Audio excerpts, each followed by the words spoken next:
बच्चों हमने first chapter start किया हुआ था जिसके अंदर हमने एक्सरसाइज 1.1 के 2 लेक्चर लिए हैं जब जूम क्लास पे लिए हैं, लेकिन सभी बच्चे नहीं आए तो इसलिए उनको इसके बारे में पता नहीं है। तो आज हम एक्सरसाइज अगली करने वाले हैं।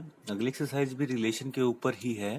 उस एक्सरसाइज के अंदर क्या है, जैसे हमने इसमें 3 तरह के रिलेशन करे थे। एक तो करा था सिमेट्रिक रिलेशन, सॉरी पहला रिफ्लेक्सिव रिलेशन, फिर सिमेट्रिक रिलेशन, फिर ट्रांजिटिव रिलेशन। तो जो नेक्स्ट एक्सरसाइज है उसके अंदर भी क्या है, उसके अंदर इन तीनों रिलेशन को ही हमने बताना है, तीनों रिलेशन के बारे में ही है। तो उसमें क्या लिखा हुआ है, देखो उसने यहाँ पे ये लिखा है equivalence relation. Any relation on a non empty set A which is reflexive symmetric and transitive is called equivalence relation. अगर कोई रिलेशन के अंदर इन तीनों रिलेशन की कंडीशन को सेटिस्फाई करता है तो वो हमारा एक इक्विवेलेंस रिलेशन होगा। देखो इन्होंने लिखा भी है, ये आपका होता है रिफ्लेक्सिव रिलेशन के लिए, ये कंडीशन होती है आपकी सिमेट्रिक रिलेशन के लिए अगर a b belongs to R और b a belongs to R. और ट्रांजिटिव के लिए क्या होता है, ए बी बिलोंग करता है आर में, बी सी बिलोंग करता है आर में, और ए सी बी बिलोंग करता है किसके अंदर, आर के अंदर।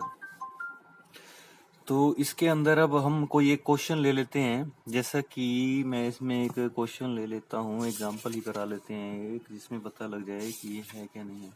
पहला ही एग्जाम्पल ले लेते हैं। देखो जिसके अंदर क्या लिखा हुआ है, let L be the set of all parallel line in a plane and R be the relation in L defined as R L1 L2। देखो ये एक प्लेन के अंदर लाइंस हैं, वो एक दूसरे के पैरेलल हैं। तो देखो जब हम इसमें प्रूव करेंगे R इज इक्विवेलेंस रिलेशन।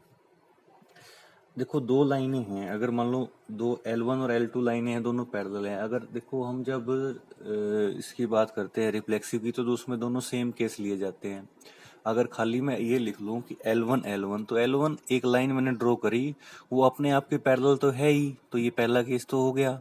दूसरा क्या, अगर L1 L2 के पैरेलल है तो L2 भी तो L1 के पैरेलल होगी। तीसरा केस क्या है, L1 L2 के पैरेलल है और L2 L3 के पैरेलल है, तो इसके अकॉर्डिंग क्या होगा, L1 L3 के भी पैरेलल होएगा। तो ये R इज क्या हो जाएगा, transitive. Hence R being reflexive symmetric and transitive. तीनों केसेस हो गए ना, तो ये हमारा क्या कहलाएगा, इक्विवेलेंस रिलेशन। तो इसके आगे कुछ और एग्जांपल हैं, जैसा कि आप इसके अंदर देख पा रहे हो, ये एक शो डेट द रिलेशन है a x belongs to Z, 0 से 12 तक एक्स की वैल्यू है, given that R mod of a minus b is a multiple of 4 is an equivalence relation, also find the set of all element related to 2। देखो इसके अंदर अब हम क्या करते हैं, पहले तो हमने a की वैल्यू ले ली ना 0 से लेकर 12 तक, ठीक है। 0 से लेकर 12 तक जब हमने वैल्यू ली तो r हमारा क्या है, a minus b is a multiple of 4। तो a minus b is a multiple मतलब कि 4 a माइनस बी को डिवाइड करेगा। तो a ले लिए, दोनों सेम सेम ले ली हमने मानो।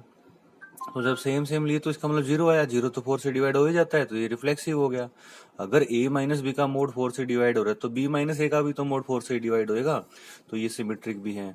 तीसरे वाले केस में क्या हो जाएगा, अगर a माइनस बी भी 4 से डिवाइड होता है, b माइनस सी भी डिवाइड होता है। तो इन्होंने यहाँ पे सोल्व करा हुआ है, देखो a माइनस बी को 4m लिख लिया, b माइनस सी को भी 4n लिख लिया, तो a माइनस बी है, b माइनस सी, तो इनकी वैल्यू पुट करी तो भी उसको अगर हम सोल्व करेंगे तो वो भी 4 से हमारा डिवाइड होगा। तो इसी तरह से हम यहाँ पे कह सकते हैं कि ये तीनों रिलेशन यहाँ सेटिस्फाई कर रहे हैं, तो इसलिए ये इक्विवेलेंस रिलेशन है। तो इसके आप क्वेश्चंस कीजिए, बाकी के जो क्वेश्चन है हम अगली एक्सरसाइज अगली क्लास में करेंगे।